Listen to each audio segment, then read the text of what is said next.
वंदे पुरुषोत्तमं वंदे पुरुषोत्तमं वंदे पुरुषोत्तम। परम प्रेममय श्री श्री ठाकुर श्री चरण रे मोर भूमिष्ठ प्रणाम। परमाराध्या जगत जननी श्री श्री बड़मा परम पूज्यपाद श्री श्री बड़दा और परम पूज्यपाद श्री श्री आचार्य देव श्री चरण रे मोर भूमिष्ठ प्रणाम। आशा करे समस्ते भलरे अछंती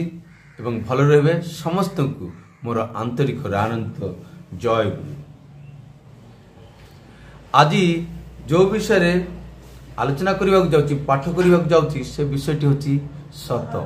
सत्य वचन। आमे पिला बेलू बाल्यकालू शुणी आसुचे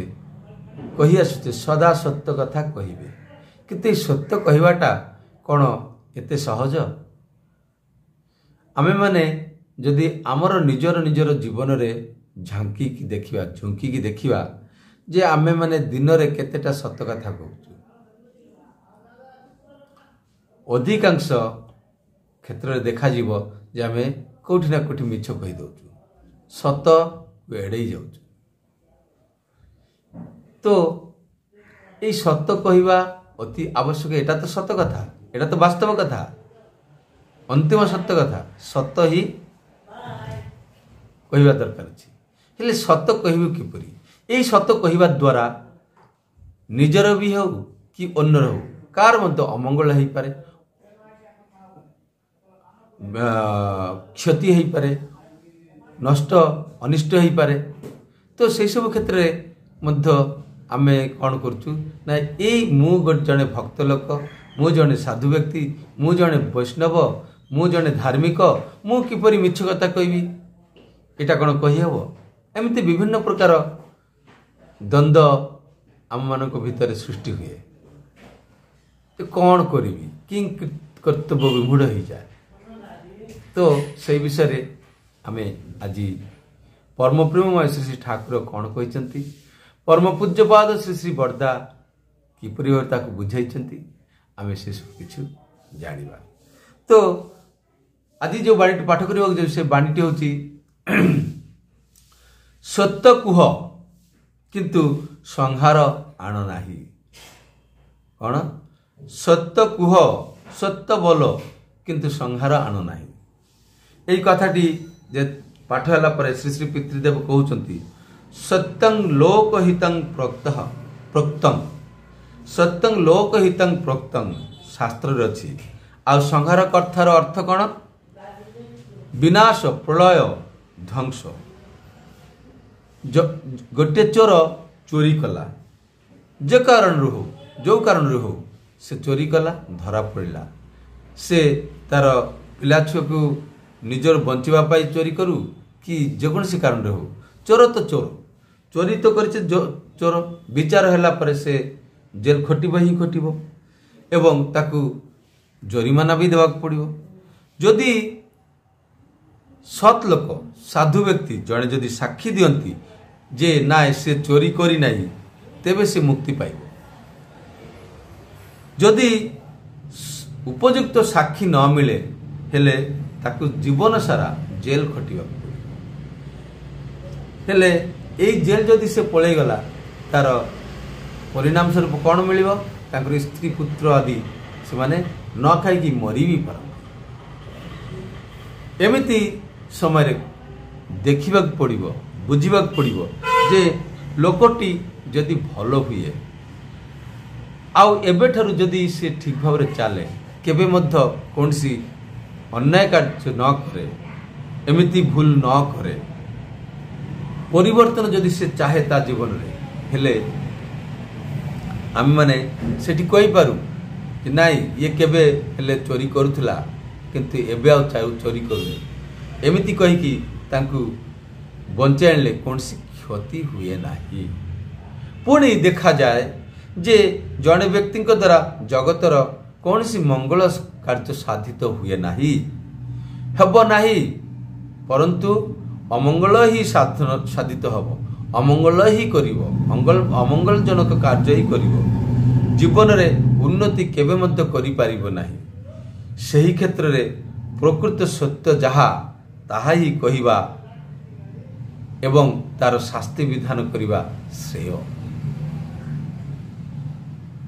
पुणी श्री श्री पितृदेव कहते जड़े व्यक्ति मर्डर करती विचार रे फांसी हैला जदि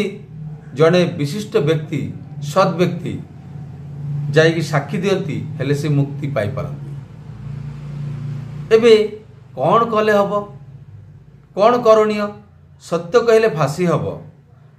यह देखी हेले एते एई समय कौन देखा पड़ो जे एई मनीषटा जो मनीषटा मर्डर करचंती ताहार चरित्र देखा पड़ो से वास्तव में कौन चाहती ता जीवन रे कौन प्रकार संभावना माने परिवर्तन संभावना अच्छी कि नहीं जदि आमे देखू बुझीपारू जे एई लोकटी थिले आउरी 10 जन लोक बंचिबे एवं सेमानक बंचिबार सहायक हेबे तार परिवर्तन हब होउची से कौन प्रकार अमंगलजनक कार्य करें तेबे सत्य कहवा उचित नुह से बंचई नेबा उचित से सत्य कहवाटा व्यक्त करवाटा उचित हेनी आउ जदि देखा जाए ए व्यक्ति जदि मुक्ति पाए आउ किछि हो बा न हो ये एई भलिया का रहिबो आ एई भलिया दुष्कर्म अन्याय कर्म कोरी ही चलिबो सेतेबेले सेई क्षेत्र रे दरकार संहार आउरी सहज भाव रे पितृदेव बुझाई कहवा जाई कहले जे छोट पिला मानकर जेतेबेले देह खराब हुए ज्वर हुए किंबा अन्य किछि हुए सेतेबेले इंजेक्शन लगेबा हुए इंजेक्शन लगेबा कथा सुनिले ही पिला माने कांदंती जंत्रणा बथा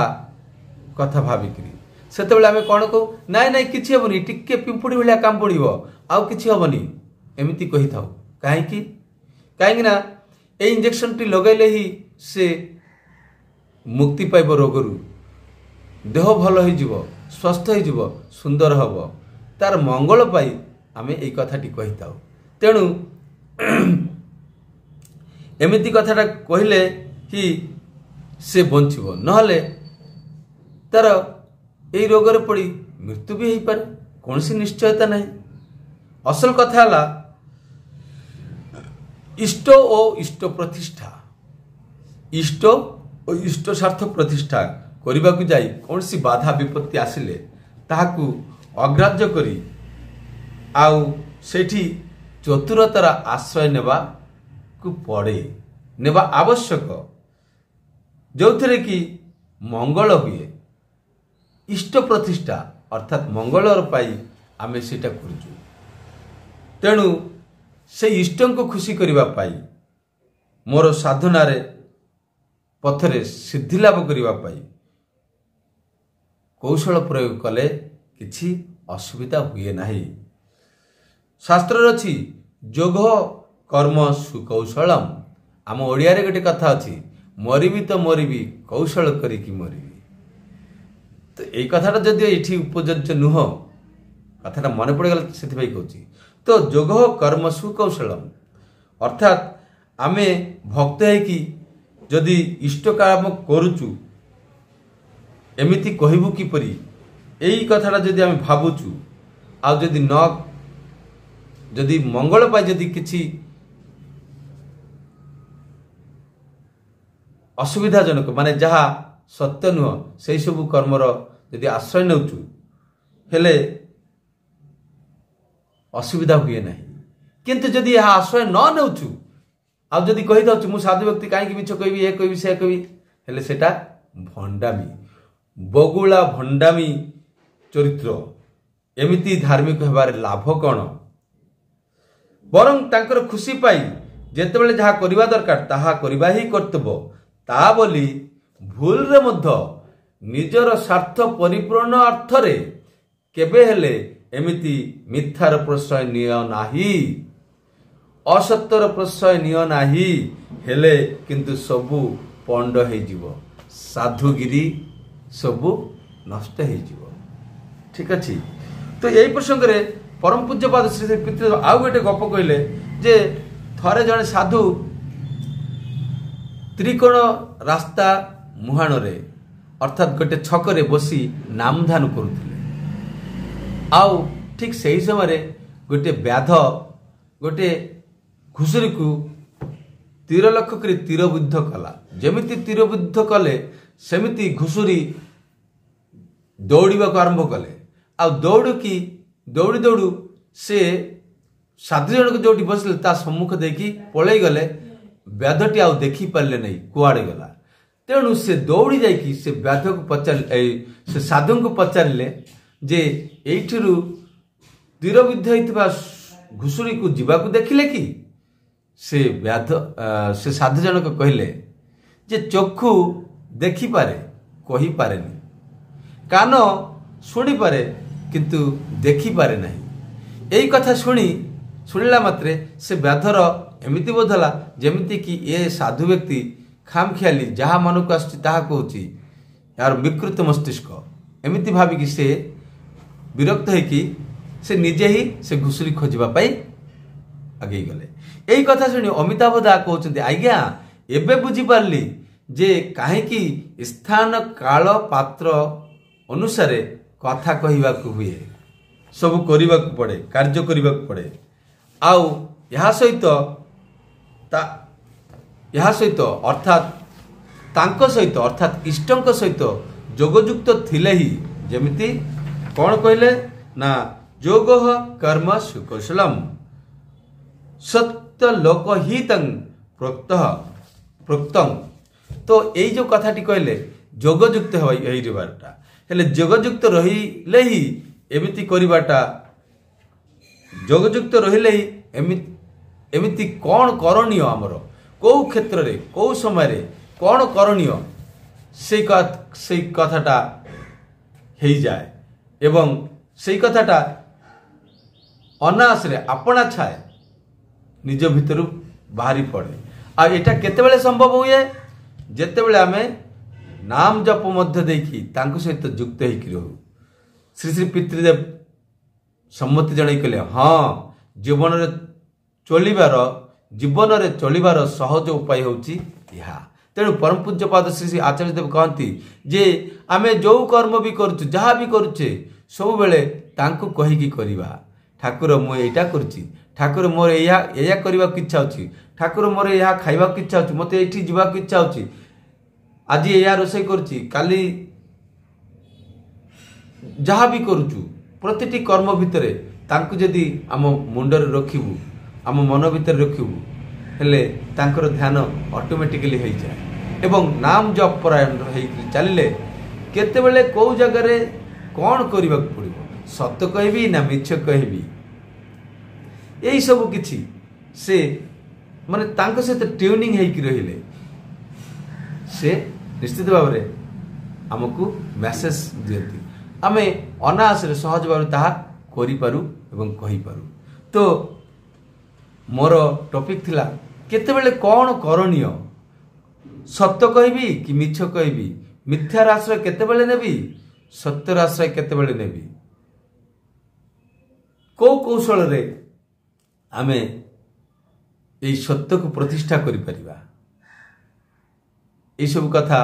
परम पूज्यपाद श्री पितृदेव व्याख्या भितर अति सहज भाव कहते तेणु मु आ निजर बुद्धि लगे कि विशेष किछि कहिकी विरक्त करने को चाहेनी तो आपण निश्चित भाव बुझी तो आमे कौन बुझिले जे गोटे कथा था सत्य अर्थात विद्यमानता आ विद्यमानता अर्थ कौन सत्य सत्य होची इष्ट इष्ट होची मंगल जहाँ कले मंगल हुए ताकू मंगलजनक कार्य करबा पाई जदि मिथ्यार आश्रय नेबाकू हुए हेले नेबा उचित जो थिरे समस्तंकर मंगल अच्छी आउ यह न करी मनुष्यर कल्याण हुए मंगल हुए विद्यमानता माने अस्तित्व अखंड रहे यही सब क्षेत्र रे आमे जदि मिथ्यार बा कोनसी कौशल चतुरतार आश्रय न निए सेटा ठीक नुह आउ जहाँ कले आमर अमंगल हुए मनुष्यर अकल्याण हुए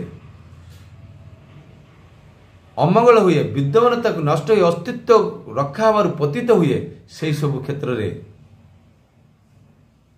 केतेबेले मध्य मिथ्यार आश्रय नेबा उचित नुहे ठीक अच्छे आज एतिकी हेले कौन कथाटी कहले सत्य कुह किंतु संहार आणु नाई माने विनाश नष्ट ध्वंस प्रलय आड़ को जाओ ना ठीक अच्छे यह अति उपयोगी आमर व्यवहार योग्य ग्रहणीय करणीय तो आमे नाम जप परायण की चलवा एति कहीकि मोर कथा जय गुरु वंदे पुरुषोत्तम।